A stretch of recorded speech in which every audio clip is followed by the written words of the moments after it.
Hello' এভেন মই অইনটি ব্লগলৈ আপোনাক সকলোকে স্বাগতম জনাইছোঁ। আজি ৰাতিপুৱা মই চাহ খাবলৈ বিস্কুটৰ চাহ। ৰাতিপুৱা সময়ত মই বিস্কুটৰ চাহ খাই আছোঁ।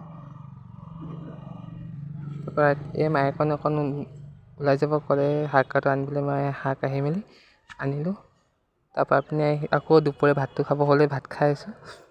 তাৰপৰা মায়ে মামীহঁতৰ ঘৰলৈ পঠাইছিলে ভাত দিবলৈ। মামী ভাগৰ যিহেতু গা ভাল নাই, টিফিন ভৰাই আছে মামীহঁতৰ ঘৰলৈ যাবলৈ।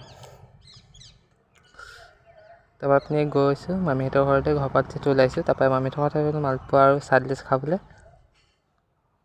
তাৰপৰা মই মালপোৱা আৰু চাহ খাব লৈছোঁ।